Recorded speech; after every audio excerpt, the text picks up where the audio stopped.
Hello, hello. Welcome to episode 4 of Walk the Dog Cinema. I hope you've been having great days out there and having fun with film or whatever else in life is taking upon you. Pretty eventful, but trying to get in a movie. I picked 1953 and wanted to watch something I hadn't seen, but I kind of went for a Western.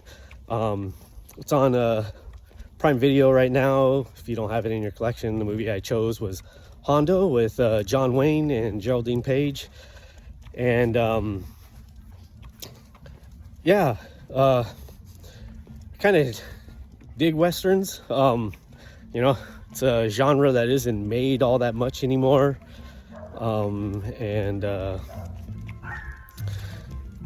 Always kind of fascinates me. They're always very heavy in the morals, dilemmas, ruggedness. But I think I love Westerns from the themes that they do play around a lot with morality and right and wrong and those aspects. Hondo plays with those themes. John Wayne's always fun. By this time, he's been in the industry for 20 years. Still doing really good ones. I've seen quite a few of Wayne's movies, and I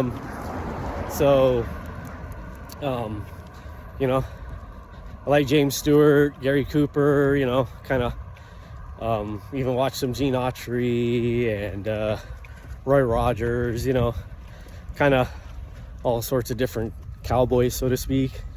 And for me, Wayne sits at a lot of his stuff is pretty fun. He's done some real bangers.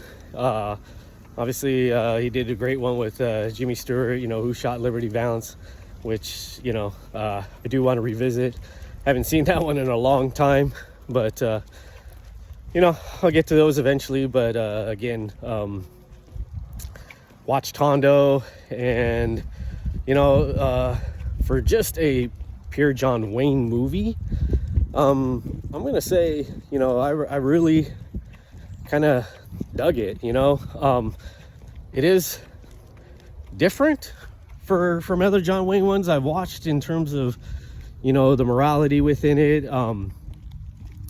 I really liked the whole story and concepts of it.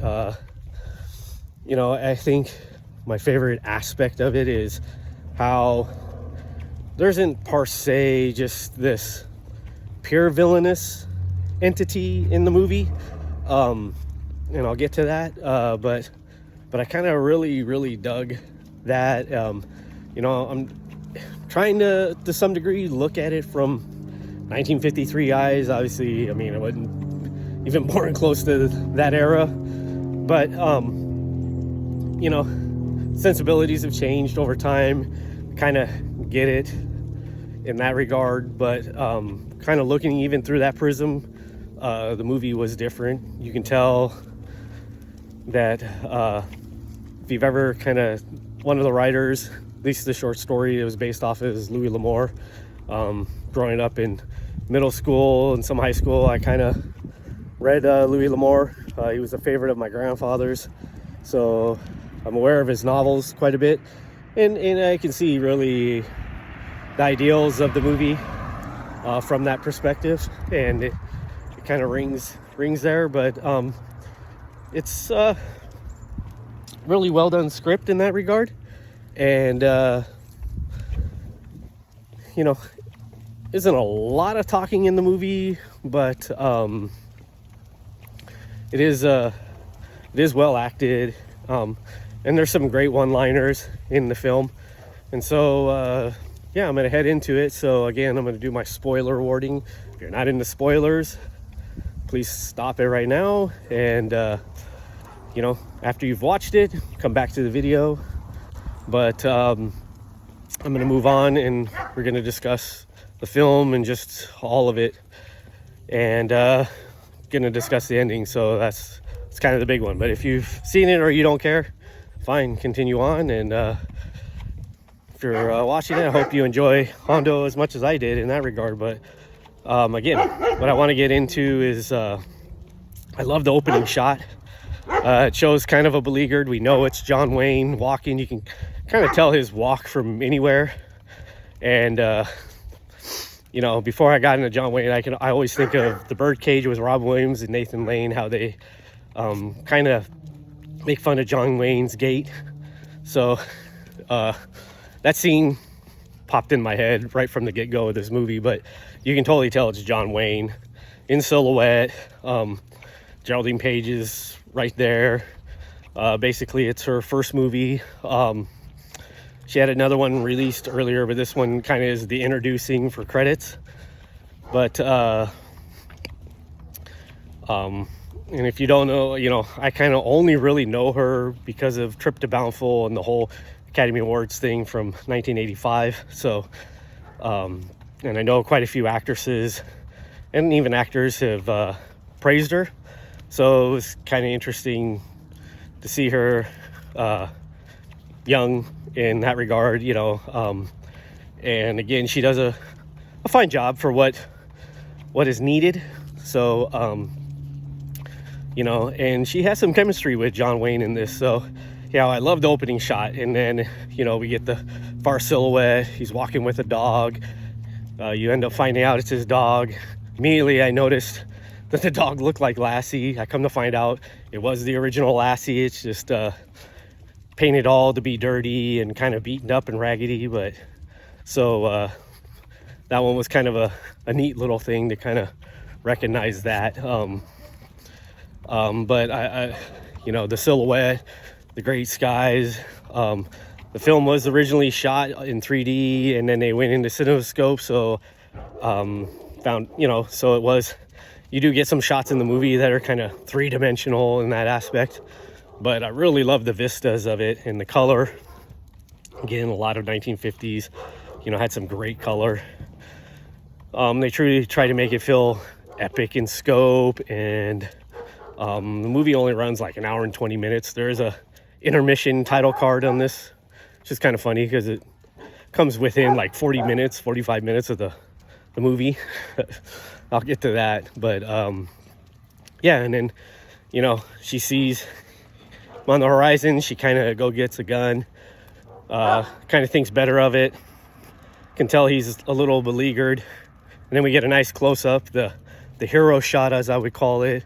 And it is a great introduction. I mean, yeah, we know it's Wayne, but the whole introduction of his character is pretty classic Hollywood, I would call it. And kind of sets the mood, and we know it. We know who the star is. You know, we got the star making shot, and you know, it's a great introduction. So, you know, he meets Geraldine Paige, and they talk, and you know, it's powerful between them. There is some great chemistry, and you know, I kind of liked it. You immediately know she's lying about her husband coming back or being dead or anything like that. And Wayne's character, as he introduces himself as Lane, realizes it too, but he's a gentleman, and he takes care of stuff, asks to borrow a horse or buy a horse. I kind of forgot now, but anyhow, it isn't totally important. Meets her little boy, takes a liking to him, and fast forward, he kind of tells her up front that he realizes she's lying. This is the next day. He gives her a kiss. You know, she tells him, "Oh, I'm a married woman." And he's like, "Well, a man's got to do what a man's got to do," kind of thing, and then takes off. And the big crux of it is they're in Apache territory. And this is what I mean, where I really kind of like the movie. It doesn't paint the Apaches as bad guys. That's not kind of the real villain. The real villain is man versus himself, the environment within itself. But really, that's kind of the overall villain. I mean, there's some villainous characters. I'm not going to say there's not. But we get introduced to the Apache leader, Valario, who has a lot of honor, a lot of dignity. He's a very three-dimensional character. Basically, the lady won't ride out. She's not afraid of the Apaches because she befriends them, lets them drink water for their horses and stuff. So she figures she's safe from them. And after Wayne leaves en masse, there's a great shot of they kind of feel hostile with the Apache showing up.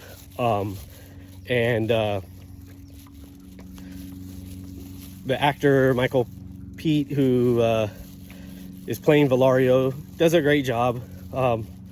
I get, he's Australian, he's not, Native American or anything like that, but I'm not going to kind of get into the politics of anything, especially in this day and age with that, but I'm just going to say that the actor did a really good job, and at the time, he's doing what he needed to do, right, and everything, so I don't think it detracts from it. Movie does try to establish Apache and their look, so it's an interesting take what people put up back then. But anyhow,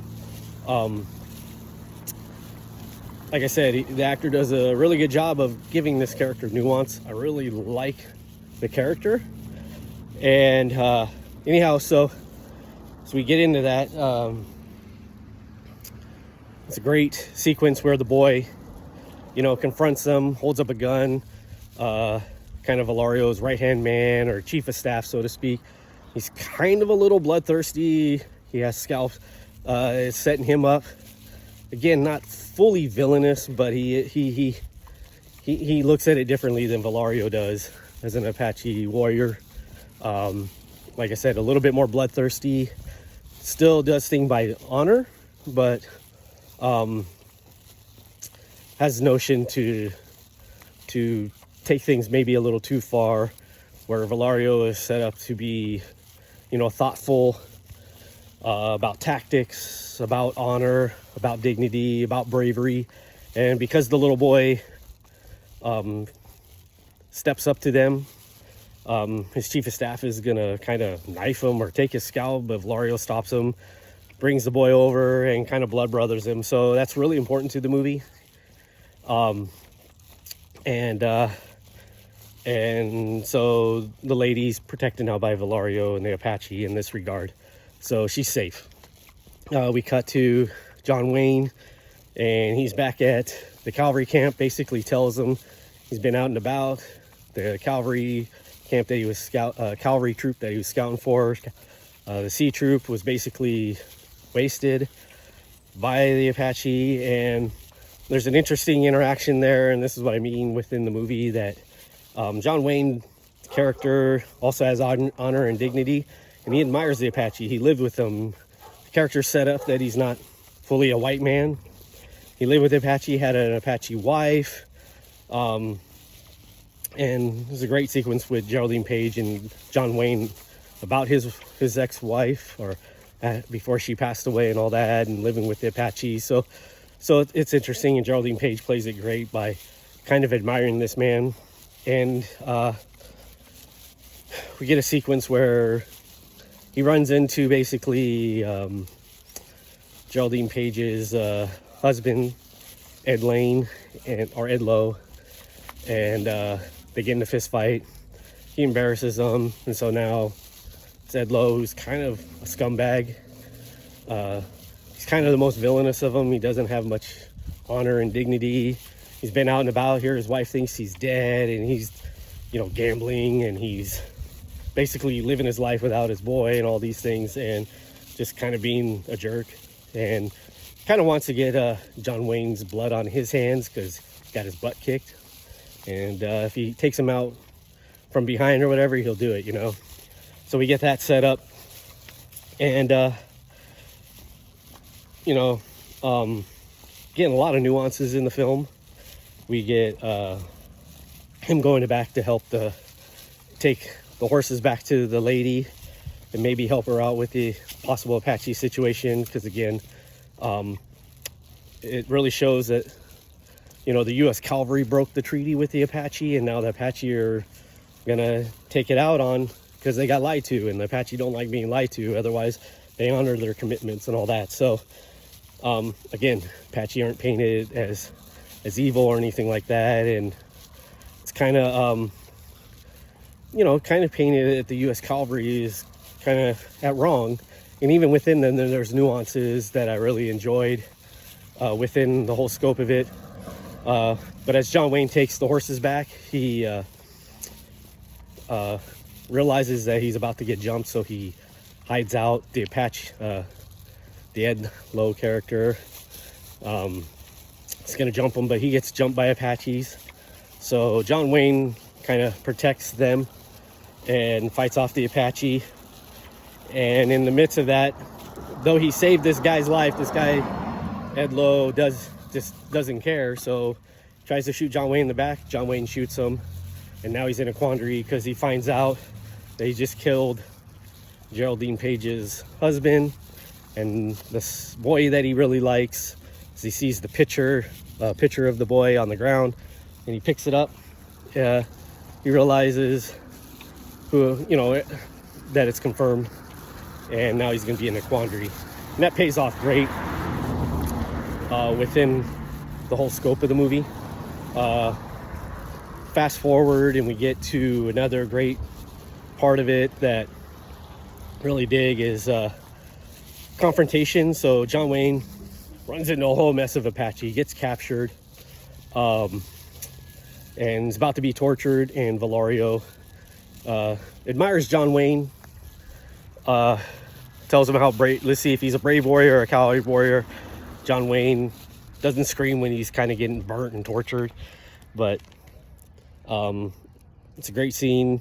Pitcher falls out and the little boy's pitcher saves his life, and I'll get to that. So again, this is how it sets up the chief of staff, so to speak, that I'm going to say to Valario. He wants blood rights, so he's going to fight John Wayne in a knife fight because supposedly John Wayne killed his brother when he was protecting Ed Lowe. And so we get into this knife fight, and I'm going to be honest, that's probably the kind of weakest part of the whole movie, the knife fight. It's not even a question of it impressive or anything. It's just kind of, to me, clumsy and awkward.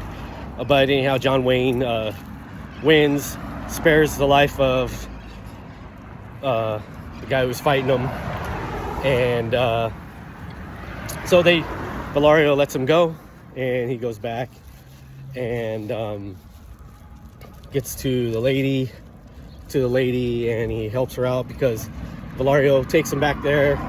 This is your husband. So they kind of lie about that, but he's like, Valario's basically telling John Wayne, yeah, you'll be good for my son. So I love all of those kind of morals and just kind of, values in that sense, that the movie really plays with that. That's the theme of it, and it stays true to all of that. And we go through, John Wayne is in love with Geraldine Paige. He's going to tell her the truth that he shot. Then it gets broken up before it happens. And then we get scenes where the cavalry is now trying to get all the settlers, but they're going to go after Valario and everybody. John Wayne won't help him. He told the Apache he won't help him. But he also, won't attack the Apache, and he's going to protect his homestead, though, if he needed to. So there's a lot of, back and forth within that. And again, pretty limited, but it's all kind of broad strokes, but done so well that it's kind of exciting. And we don't get shown the death of Valario, but the cavalry, when they come back, they had gotten Valario and some of the Apache warriors, and the Apache are going to come back and get their revenge because their new chief, who ends up being Valario's second-hand man, who's rather bloodthirsty, as we got set up in there, he's going to come back and get his scalp, so to speak. That's what the movie sets it up as. So John Wayne's going to help the settlers at least get out. Not inherently help destroy the Apache, but get everyone out to safety as best as possible. So he does join in, and we get kind of the, you know, back in the day, the Indians versus cowboys kind of thing. It's kind of the weakest part of the movie. I get it. It makes it exciting in that regard. It is a great action sequence. I found out John Ford directed that. The original director, John Farrell, had to leave for commitments. It is a well shot action sequence, and well done. There's some great tactics and some great horse stunts. I myself, not a rider horse, I've done some horse stunts earlier in life when I worked for Medieval Times. So I know what that can do to a body, and what that takes to do some of those crazy things they were doing on horses, going down side mountains and just having that animal under control, and some of the falls, and just stunt work was amazing. And so it's all exciting, and John Wayne gets the girl at the end, and you know, he lives, and they fight off, and they don't save everybody. It shows Apache getting, you know, people, but yeah, it is a well done movie. I could see myself kind of doing a John Wayne marathon and putting this movie in there, you know, or even a Western. I don't know if it's inherently better than, say, like, for me, like Rio Bravo or North to Alaska, or it's not better than Who Shot Liberty Valance by far, but it's a good, solid John Wayne piece, you know. And again, I like how they treat the Native Americans and everything. So in that regard, it is different for its time in that regard. And so kind of reminded me a little bit of Outlaw Josie Wells in that regard. And so I can see where Clint may have seen this back in the day and kind of took inspiration for that and went with it in some degree. You know, so it's good. I think you should try it out. If you're not into Westerns, it's a good one to start with. You know, if you're into Westerns and you've never seen it, you know, but you like John Wayne, this is a real one, but, you know, to watch. So leave your comments below on what you think of the movie. I'd be curious to hear what everyone else thought about it. Like I said, I wholeheartedly recommend it. It's a fun one in that regard, and it's got some really good themes. If you like, again, more of this stuff for you, I'm going to be reviewing lots of other movies, stepping up to 1954. I'm going to hit an animated movie. It's not a Disney. It's also another one. I'm kind of hitting movies that I haven't seen right now. And that's Animal Farm. I don't know how I've never seen this. I know they were showing it in high school and stuff like that back in the day. So not fully, or I just don't remember it. So I'm going to touch upon a non-Disney animated film from 1954, Animal Farm. And if you want to get ahead on that one's also on Prime. So check that out. And I hope you all have a great day and enjoy the movies. Bye.